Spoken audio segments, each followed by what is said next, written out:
Hi, welcome to week 5, our last optional video here for the book Barefoot Gen. Quick preview. So this video is going to cover a quick introduction to the book as well as some historical background information. Alright, book intro. This is actually one of my favorite books. So if you're unfamiliar with Barefoot Gen, there's 10 books in the series. Book 1 covers from April 1945 all the way through August 1945. And it covers the life of Mr. Nakazawa. There's a picture of him here. So he was a little kid when the atomic bomb was dropped, as you can tell. He was born in 1939. He died just several years ago. The first book covers just a few months before the atomic bomb was dropped and then just several hours after the bombs dropped. Books 2 through 10 then cover a wide range of time. Some of them will just cover a very short period of time, others will cover years. So this book, like I said, covers mostly before the atomic bomb, except at the very end. It's an early type of manga. The manga rules, as it were, or style, wasn't quite what it is today. So you'll see some things that look very similar and some things that aren't quite as well worked out. This book does a great job of foreshadowing. At one point in the book, you're going to see in the upper right-hand corner of one of the scenes, there's a cloud that just happens to look like a big black skull coming towards the family. You're going to see frequent references to the date. There's going to be one point where they're going to talk about tomorrow's going to be a hot day. There's another part where, very easily missed, but there's some people looking at a bowl of yam gruel or rice gruel, I forget what it was, and they have their chopsticks sticking straight up, which is very bad luck. It's supposed to look a little too much like incense sticks for the dead, and so it's kind of a way of taunting death or summoning death. It's very bad luck. So you're going to have a lot of things like that in here that are foreshadowing what's going to happen. One of the things that, if you're familiar with anime or manga right now, is when someone has a strong emotional moment, usually surprise or frustration, they'll get this like gigantic sweat spot bead on their face. In Barefoot Gen, you'll see something kind of similar, but instead of it being one big bead of sweat, it's going to be their whole face is sweating. When I taught this, last time I taught this a couple years ago, I had a bunch of students just ask me why it was so hot in Japan that people would be sweating so profusely one moment and then not the next. So then I had to explain to them about the emotion.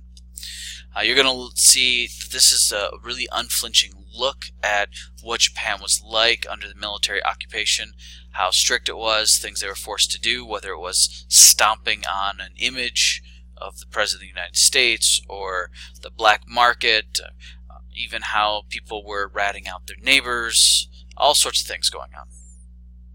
There are no chapters in this book, which can make it a little difficult to teach sometimes, and a little difficult if you're reading and you want to stop. But what he does do, instead of chapters, you'll see, I got an example up here in the corner, this sunshine, this random box, and all it has is the sun. He'll do this every time he changes topics. So it's almost like a chapter break, but these can be anywhere from 1 to 2 pages separated to 20 pages separating. So it's not exactly quite like a chapter. Alright, some historical background. So Japan in 1945, which is when this book takes place, the military is running the government. The emperor's there, and he's got some power, and most of the people still see the emperor as being in charge of the government. But we get a sense from Barefoot Gen that people don't really see the emperor as being completely in charge. I don't know how much of that is actual from 1945 and how much is post-war, but we do get a clear sense that the emperor was a figurehead, which is what was happening in real life. In fact, the Japanese military, the hegemony at the time, they were building this massive underground palace. You can find pictures of it. You can even do a tour of it today. And they were trying to convince the emperor, for his safety, to go to this underground palace where he'd be strictly guarded. There are different sources that say the emperor realized what this was, that this would be a prison. If he went in there, he'd never be allowed out, and Japan would suffer even more. So he never went to the underground palace. It was also never finished, but it is something pretty cool to look at if you ever want to research it. Alright, so Japan's under very, very strict military control. The U.S. does send a couple of peace offers in 1945. The first one is pretty strict. Japan refuses. So then a more lenient armistice was sent, and this kind of backfires because Japan saw it as weakness on the American side. That America didn't have the stomach to keep fighting, and if they keep up this war, eventually the Americans will give even better terms, or might just even call the whole thing off. So these peace offers were backfired. There are rampant problems in Japan. We're going to see a lot of that in here. One of the biggest ones is lack of food, but there are going to be all sorts of other social problems, economic problems, you name it. The country is, we'll even see the country's kind of tearing itself apart with the rural versus the city people, which will happen with one of Gen's brothers. Japan is preparing for invasion. You can see that right away in the book. So in real life, Japan was training a lot of people to attack the American soldiers with sharpened bamboo, with knives, with whatever they had. There are doctors who were talking about that they were forced to train young people to take a landmine, hold it to their chest, run underneath a tank's tracks, and then wait for the tank to roll over them to disable the tank. They were really preparing for this invasion. Part of the reason why they were preparing regular people for the invasion is a lot of the troops were being sent to where Japan knew America would have to land for their invasion. And the troops were being sent, most of the planes preparing for kamikaze attacks were being sent there.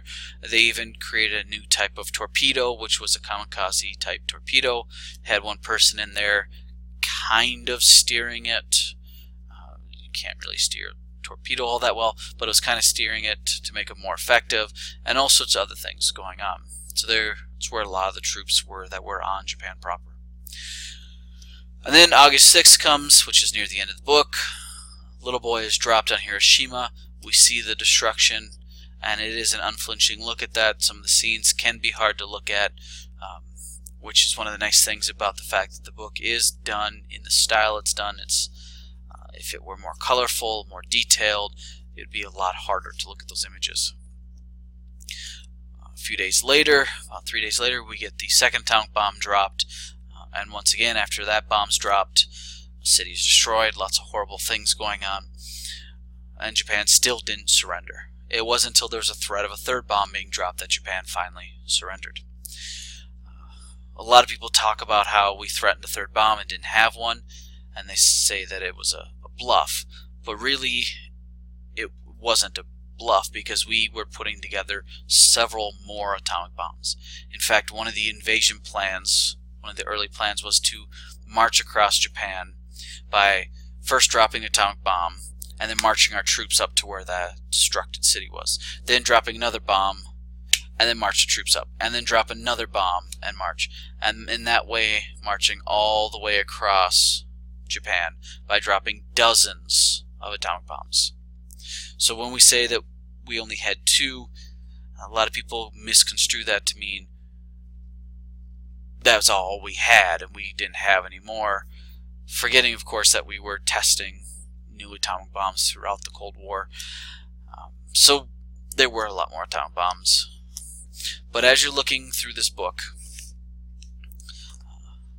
the majority of this book is going to be all about Japan under military occupation. And then the end, which is quite powerful, we've got the bomb, all the death, we've got forgiveness of enemies, and then one kind of hopeful scene at the end. If you read the other books, spoiler alert, it's not as hopeful as it looks at the end of this book. Alright, any questions, just ask. That's just your basic introduction. Alright.